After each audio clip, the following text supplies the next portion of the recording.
ছিল না, সে বাড়ি আসছিল মামার বাড়ি থেকে, অটো থেকে নেমেছে, অটো যাবে না, টোটো থেকে নামার পর পুলিশ তারে গুলি করেছে, তার রক্তের দরকার। আর আজকে মুখ্যমন্ত্রী, আজকে পুলিশ মন্ত্রী তার রক্তের জোগাড় না করে বুলেট নিতে গেছে, বুলেট যেই অপারেশন করে বুলেটটা দিয়ে পুলিশ বুলেটটা নিয়ে চলে এসছে। এই সরকারকে ভোট দেবেন? এই মমতা ব্যানার্জি সরকারের ভোট দেবেন?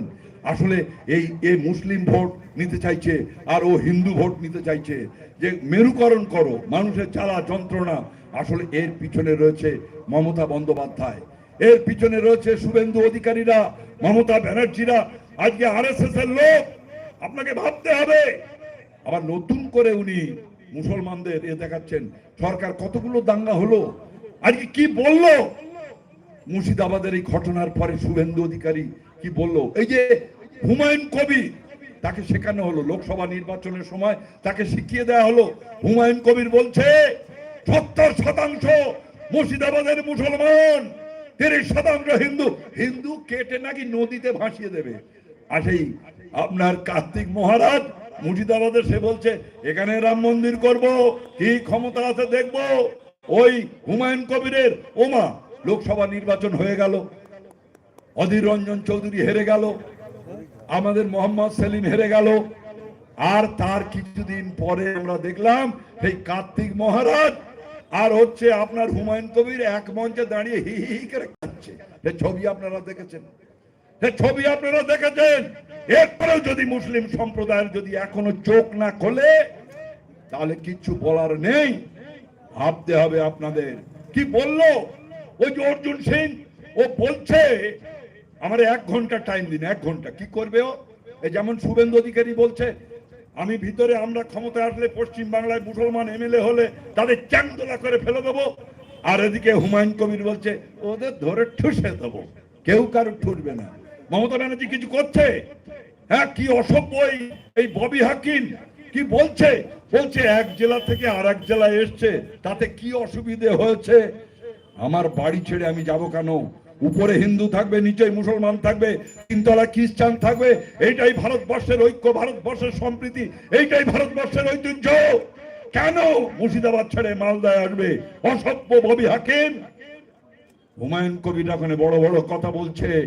অর্জুন সিং বলছে তো তৃণমূলে ছিল, আবার তৃণমূলে গেছিল।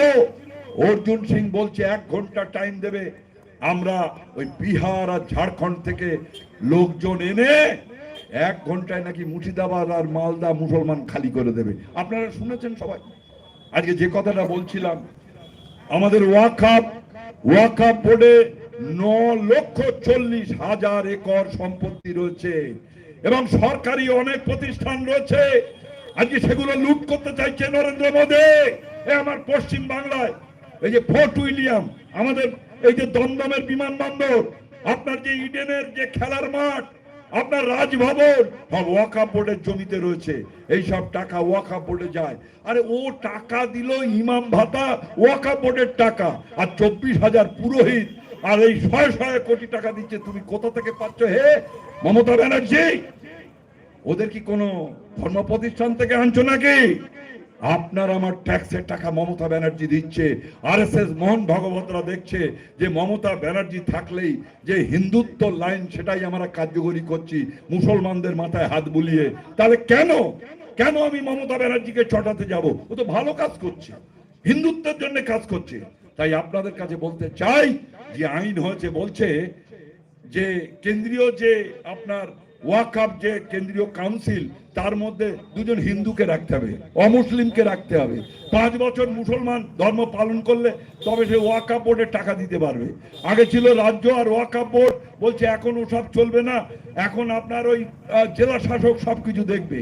পশ্চিম বাংলায় 1,40,000 ওয়াকফ সম্পত্তি রয়েছে।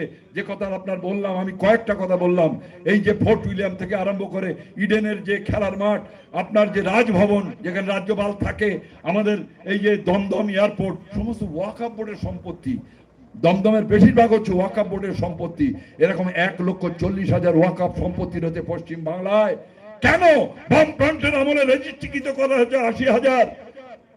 নরেন্দ্র মোদী চাইছে আইন আছে, আইন। আমি আর সময় নেই, আপনাদের সময় নষ্ট করতে চাই না। আমি এক এক করে সব বলে দিতে পারতাম, আপনার পড়ে সেই আইনে বলা হচ্ছে